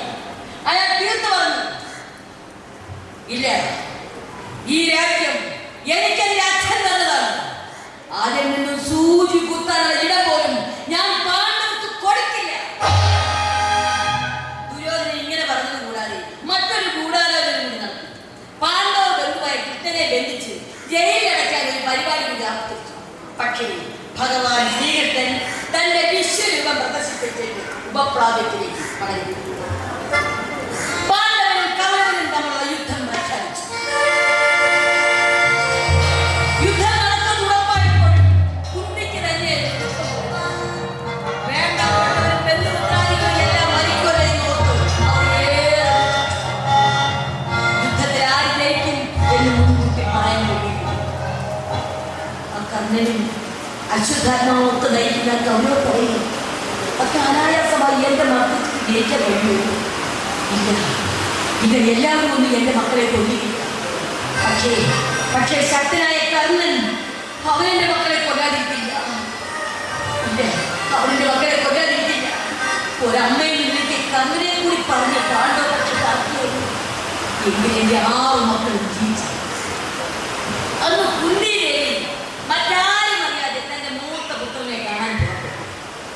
അന്ന് കർണൻ ഗംഗയുടെ തീരത്ത് നിന്ന് സൂര്യ നമസ്കാരം നടത്തുകയായിരുന്നു. കുളി കഴിഞ്ഞു കൈക്കുമ്പളിൽ നിന്ന് ജലം ഗംഗയിലേക്ക് നിക്ഷേപിച്ചിരുന്നു.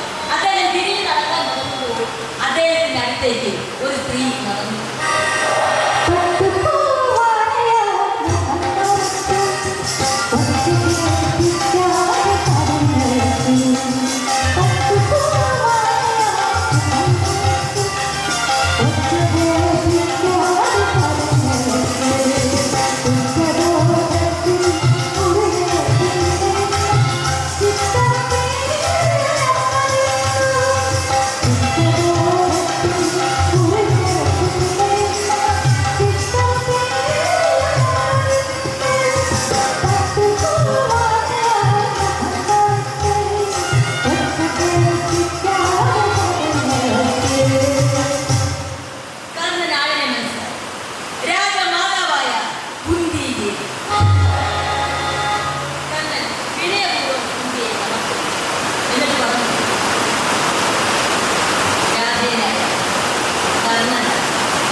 പ്രസവിച്ചാൽ മാത്രം ഒരമ്മയാകും നമ്മൾ.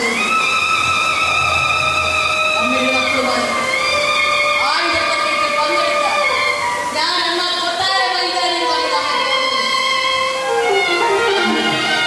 കൃപാചാരി എന്നോട് ചോദിച്ചു, കുമാരന്മാരുടെ മത്സരിക്കാൻ നീ ആര്? നീ ഏത് രാജ്യത്തുള്ളത്? നിന്റെ ജാതിയത്? നിന്റെ കുലമേത്? നിന്റെ ഗോത്രമേതെന്ന് ചോദിച്ചു.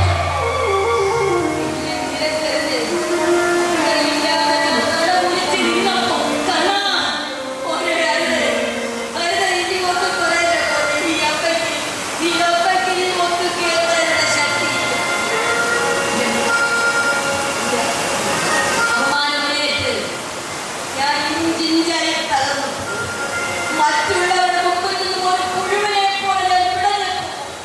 അമ്മയ്ക്ക് ചൂടത്തെ പറയാനായി അവൻ എന്റെ മകനാണ്. ഞാൻ പ്രസവിച്ച മകനാണ് കർമ്മം എന്ന് അമ്മയ്ക്ക് പറയാനായി. അമ്മയ്ക്ക് ഓടി വന്ന് എന്നെ ഒരു തവണ ഒരു ഭാര്യ അടയ്ക്കാനായി. അമ്മയെ അതൊരു കല്ല് പോലെ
ശപിച്ച കാര്യം കണ്ണൻ ഞെട്ടലോട് ഓർത്തു. മണ്ണിൽ താണുപോയ തേർച്ചക്രം ഉയർത്തുന്നതിനിടയിൽ കണ്ണൻ വിളിച്ചു പറഞ്ഞു, അർജുനാ, ഞാൻ ഈ തേർച്ചക്രം ഉയർത്തുന്നതിന് യുദ്ധം നിരായുധനായി മണ്ണെടുക്കുക. എന്നോടൊപ്പം നീ എതിരുന്നത് നീതിയല്ല, നമ്മൾ ധർമ്മയുദ്ധമാണ് ചെയ്യുന്നത്. കണ്ണൻ പറഞ്ഞത് ശരിയാണെന്ന് അർജുനനപ്പോൾ കൃഷ്ണന്റെ നേർക്കുന്നു. അപ്പോൾ കൃഷ്ണൻ പറഞ്ഞു, അർജുന, ധർമ്മത്തെ കുറിച്ച് പറയാൻ കണ്ണന് യാതൊരു അവകാശമില്ല. കാരണം ധർമ്മം എന്താണെന്ന് കണ്ണൻ അറിയില്ല. അന്ന് നിങ്ങളെ അടക്കില്ലത്തിനകത്തിട്ട് ചുട്ടരിക്കാൻ ഗൂഢാലോചന നടത്തിയപ്പോൾ ഈ കണ്ണന്റെ ധർമ്മചിന്ത എവിടെ പോയിരുന്നു? നീതിക്ക് വേണ്ടി ഒരു കുലപതി കേരളീക്ഷിച്ചപ്പോൾ അവരുടെ മുഖത്ത് നോക്കി വേശ്യനെ വിളിച്ചവനാണ് കണ്ണൻ. അതും പോകട്ടെ, നിന്റെ മകനുണ്ട് രാഘവന്. മീശ പോലും മുളയ്ക്കാത്ത പിഞ്ചോമനെ, യാതൊരു ആയുധവും കയ്യിലില്ലാതെ നിന്ന ആ യുവ കേസരിയെ പത്മവീതത്തിനകത്തിട്ട് ഒരു മരപ്പട്ടിയെ കൊല്ലുന്നത് പോലെ അതിനീതമായി തല്ലിക്കൊന്നപ്പോൾ അതിന് കൂട്ടുനിന്നവനാണ് കർണൻ. അന്നൊക്കെ ഈ കർണന്റെ ധർമ്മചിന്ത എവിടെ പോയിരുന്നു? അർജുന, ഇന്നുവരെ ലോകം കണ്ടിട്ടുള്ളതിൽ വെച്ച് ഏറ്റവും വലിയ അധർമ്മവാദിയാണ് കർണൻ. ഇനി ഒരു നിമിഷം കളയാതെ കർണന്റെ കഴുത്താത്ത് നിലത്തിലാണോ? കൃഷ്ണൻ പറഞ്ഞത് ശരിയാണെന്ന് അർജുനൻ തോന്നി. അർജുനൻ അപ്പോൾ അഞ്ജലിക എന്ന അർത്ഥം എടുത്ത് മന്ത്രിച്ചു.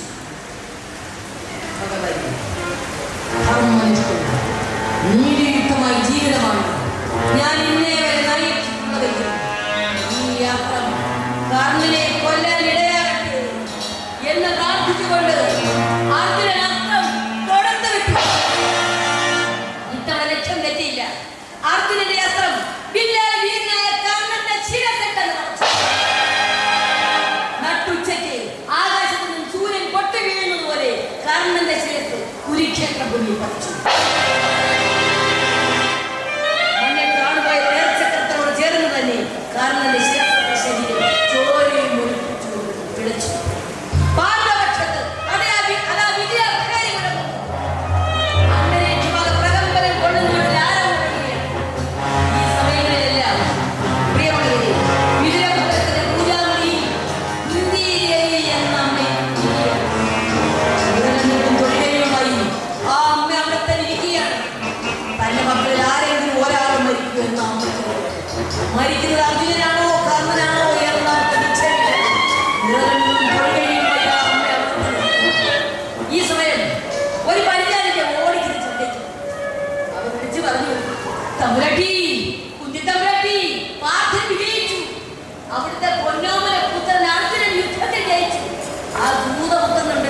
മറ്റാരെയും ഞാൻ കൊന്നില്ല.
ഒരു ബ്രാഹ്മണൻ തന്നെ ശപിച്ച കാര്യം കണ്ണൻ ഞെട്ടലോട് ഓർത്തു. മണ്ണിൽ താണുപോയ തേർച്ചക്രം ഉയർത്തുന്നതിനിടയിൽ കണ്ണൻ വിളിച്ചു പറഞ്ഞു,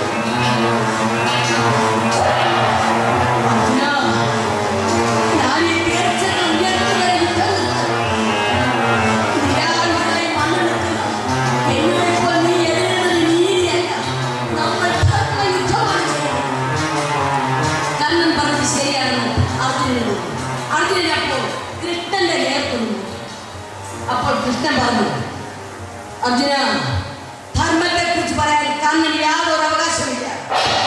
കാരണം ധർമ്മം എന്താണെന്ന് കണ്ണൻ അറിയില്ല. അന്ന് നിങ്ങളെ അടക്കില്ലത്തിനകത്തിട്ട് ചുട്ടരിക്കാൻ ഗൂഢാലോചന നടത്തിയപ്പോൾ ഈ കണ്ണന്റെ ധർമ്മചിന്ത എവിടെ പോയിരുന്നു? നീതിക്ക് വേണ്ടി ഒരു കുലവത് കേരളപേക്ഷിച്ചപ്പോൾ അവരുടെ മുഖത്ത് നോക്കി വേശ്യനെ വിളിച്ചവനാണ് കണ്ണൻ. അതും പോകട്ടെ, നിന്റെ മകനുണ്ടൊരു അഭിമന്യു, മീശ പോലും മുളയ്ക്കാത്ത പിഞ്ചോമയെ, യാതൊരു ആയുധവും കയ്യിലില്ലാതെ നിന്ന ആ യുവ കേസരിയെ പത്മവീതത്തിനകത്തിട്ട് ഒരു മരപ്പട്ടിയെ കൊല്ലുന്നത് പോലെ അതിനീകമായി തല്ലിക്കൊന്നപ്പോൾ അതിന് കൂട്ടുനിന്നവനാണ് കർണൻ. അന്നൊക്കെ ഈ കർണന്റെ ധർമ്മചിന്ത എവിടെ പോയിരുന്നു? അർജുന, ഇന്നുവരെ ലോകം കണ്ടിട്ടുള്ളതിൽ വെച്ച് ഏറ്റവും വലിയ അധർമ്മവാദിയാണ് കർണൻ. ഇനി ഒരു നിമിഷം കളയാതെ കർണന്റെ കഴുത്താത്ത് നിലത്തിലാണോ? കൃഷ്ണൻ പറഞ്ഞത് ശരിയാണെന്ന് അർജുനൻ തോന്നി. അർജുനൻ അപ്പോൾ അഞ്ജലിക എന്ന അസ്ത്രമെടുത്ത് മന്ത്രിച്ചു,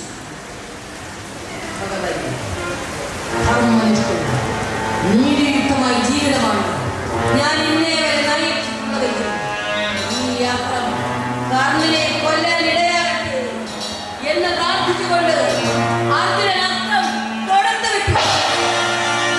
ഇത്തവണ ലക്ഷ്യം തെറ്റിയില്ല. അർജുനന്റെ അസ്ത്രം വില്ലാൽ വീരനായ കർണന്റെ ശിരസെട്ടെന്ന് പറഞ്ഞു. നട്ടുച്ചയ്ക്ക് ആകാശത്ത് നിന്നും സൂര്യൻ പൊട്ടി വീഴുന്നത് പോലെ കർണന്റെ ശിരസ് കുരുക്ഷേത്ര ഭൂമിയിൽ പറിച്ചു. മണ്ണിൽ കാണുപോയ തേർച്ചക്രത്തോട് ചേർന്ന് തന്നെ കർണന്റെ ശിരസിന്റെ ശരീരം ചോരയിൽ മുറിപ്പിച്ചു പിഴച്ചു. പാണ്ഡവപക്ഷത്ത് അതാ വിജയാഭികാരി മുഴങ്ങുന്നു. അങ്ങനെ പ്രകമ്പനം കൊള്ളുന്നവരുടെ ആരവം മുഴങ്ങുകയാണ്. ഈ സമയങ്ങളിലെല്ലാം പ്രിയമുള്ളവരെ, വിജയഭദ്രത്തിന്റെ പൂജാമുറി കുന്തിദേവി എന്ന അമ്മ തൊഴിലുമായി ആ അമ്മ അവിടെ തന്നെ ഇരിക്കുകയാണ്.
കളം കെട്ടി കിടക്കുന്നുണ്ടായിരുന്നു.